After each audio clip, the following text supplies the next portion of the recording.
नमस्कार, मैं वीरेंद्र पवार और आप देख रहे हैं उपधारा मीडिया। मैं इस समय नांगल राजावतन में हूं और एक भाई साहब हमें मिले हैं जिन्होंने बड़ी कैमरे के पीछे जब इनसे बात करने की कोशिश की, इन्होंने कहा कि पूर्वी राजस्थान की राजनीति जो है जाति पर टिकी हुई है। देश की राजनीति की अगर बात करें तो वो धर्म पर टिकी हुई है। अब ये कैसे उस चीज़ को लेते हैं, कैसे मानते हैं, क्योंकि जब मैंने कहा कि पूर्वी राजस्थान की राजनीति जो है जाति पर टिकी हुई है, लेकिन उन्होंने कहा कि पूरे राजस्थान की राजनीति जो है वो जाति पर टिकी हुई है और देश की राजनीति की अगर बात करें तो धर्म पर टिकी हुई है। उपचुनाव को लेकर हम चुनावी यात्रा कर रहे हैं और ऐसे चौक चौराहों पर जब ऐसे राजनीति के चाणक्य मिलते हैं जिनको अंदर की बातें पता होता है, नेताओं की नस वो जानते हैं कि किस नेता की नस कहाँ से दबेगी, कौन सा नेता जो है कहाँ से नस दाबने के बाद वो अपने पास भगा चला आएगा। इनसे बातचीत करते हैं। सबसे पहले तो नाम क्या है आपका? सर मेरा नाम रामकृष्ण सिंह है और आप चुनाव की बात करना चाह रहे थे। तो देखिए, जो चुनाव के मामले होते हैं अपने अपने क्षेत्र के अलग अलग मुद्दे होते हैं, अलग अलग इशू होते हैं, लेकिन जब राजनीति की बात की जाए, विशेष रूप से राजस्थान में जब हम चुनाव होते हैं, देखा जाता है कि जो राजनीतिक पार्टी है वो कास्ट फैक्टर पे काम करती है। जो भी टिकट वितरण होते हैं, चाहे और कोई इशू होते हैं, मुद्दों पे कोई चुनाव लड़ना भी चाहे तो ये जनता एक्सपेक्ट नहीं करती है। जो कारण कुछ अफीम इस तरह की चटाई है नेताओं ने, पार्टियों ने, कि जातीय आधार पे चुनावों को बना दिया जाता है और कई धार्मिक स्तर पे चुनावों को बना दिया जाता है। जो मूल मुद्दे हैं, जो जनता के इशूज हैं, जिन पे जनता काम करना चाहती है, उनसे भटका दिया जाता है। लेकिन कमी तो जनता की भी है ना कि कहीं ना कहीं उन नेताओं को इस तरीके से कर दिया जाता है कि अगर मुद्दों पर बात हो, विकास पर बात हो, चिकित्सा पर बात हो, शिक्षा पर बात हो, अगर इन चीज़ों पे बात इशू को लेके अगर आगे जनता आगे आए तो नेता की क्या औकात है कि नेता उस मुद्दे को लेकर नहीं चले।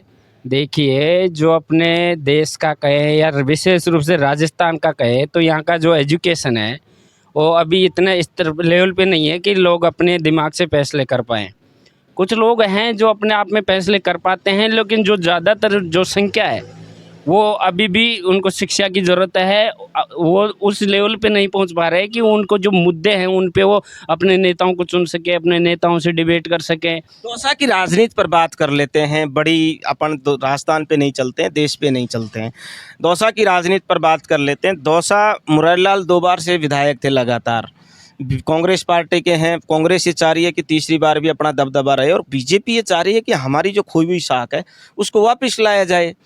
अब मुझे ये बताइए कि क्या कारण है कि मुरारीलाल 2 बार से लगातार चुनाव जीत रहे हैं और बीजेपी जो अपने आप को साध नहीं पा रही है, या फिर कैंडिडेट का चुनाव दौसा से ठीक तरीके से नहीं कर पा रही, या फिर वास्तविकता में जात फैक्टर की आप बात कर रहे हो, कास्ट फैक्टर की, यहाँ जातीय फैक्टर जो है वो ज़्यादा लागू होता है क्या? इसीलिए तो मुरारी क्या गुर्जर वोटर या फिर मीणा वोटर दोनों को एक साथ पायलट की वजह से साथ लेके आते हैं और फिर वो चुनाव जीत जाते हैं। शंकर शर्मा क्यों चुनाव हार रहे हैं, या यूँ कहें बीजेपी चुनाव क्यों हार रही है, इस पर थोड़ा सा बता दीजिए हमको।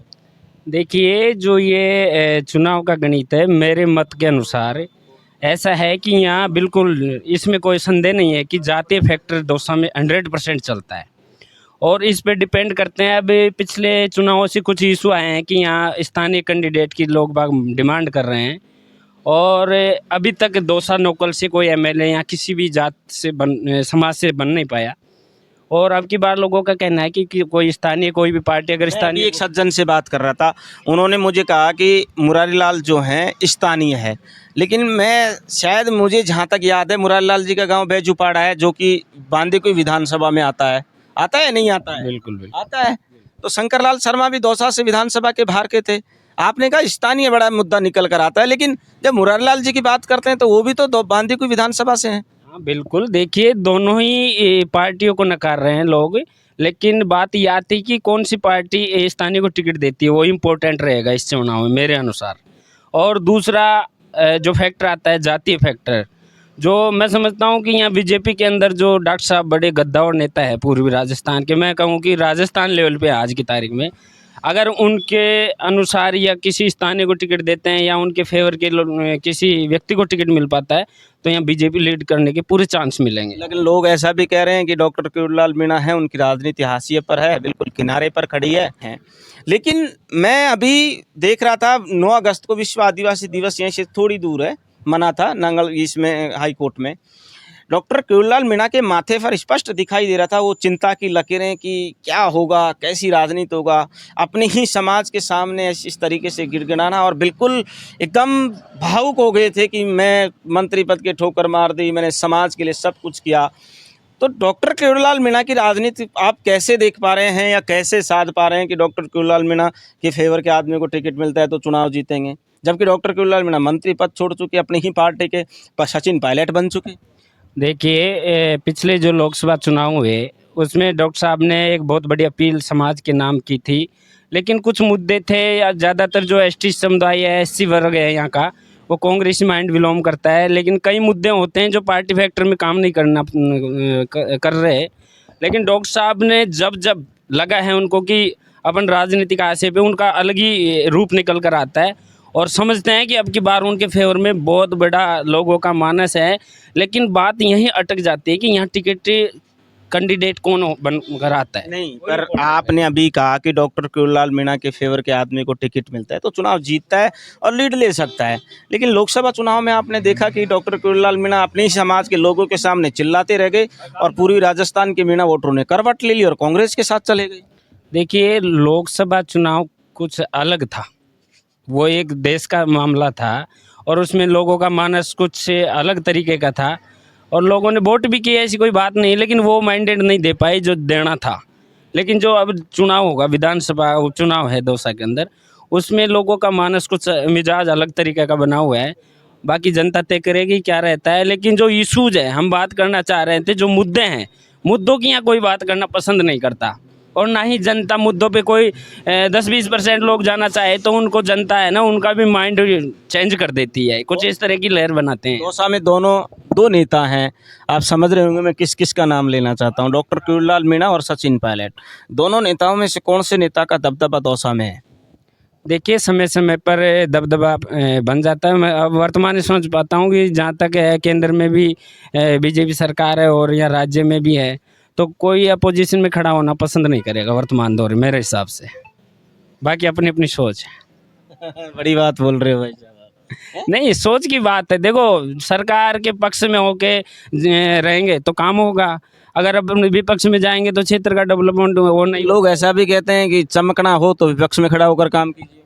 तो जनता तो चमकना नहीं चाहती ना, हो सकते हैं नेता जनता को काम चाहिए। जनता को काम चाहिए और जनता का जो माइंड कह रहा है वो अभी ये कह रहा है कि सरकार के पक्ष में रहे तो बेहतर रहेगा।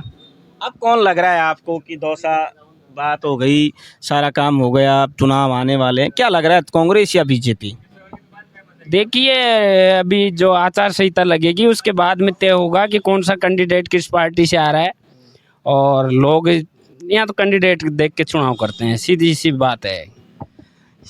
इन भाई से बात की, इन्होंने कहा कि यहाँ मुद्दों की बात नहीं होती, विकास की बात नहीं होती, चिकित्सा की बात नहीं होती, नेता भी बात करते हैं तो सिर्फ और सिर्फ वो जातीय फैक्टर को लेकर बात करते हैं। और जातीय फैक्टर ऐसा कहा जाता है, बड़े बड़े जो पत्रकार हैं उनके द्वारा भी और बड़े बड़े राजनीति के चाणक्य वो कहते हैं कि पूर्वी राजस्थान की राजनीति जो है वो कहीं ना कहीं जातीय फैक्टर पर टिकी है। तो अब देखने को मिलेगा कि डॉक्टर केवललाल मीणा अपने भाई जगमोहन को टिकट दिलवाने में कितने कामयाब हो पाते हैं या सचिन पायलट अपना दबदबा रखने में कितना कामयाब हो पाते हैं, क्योंकि 28 की राजनीति को लेकर कसमकस है।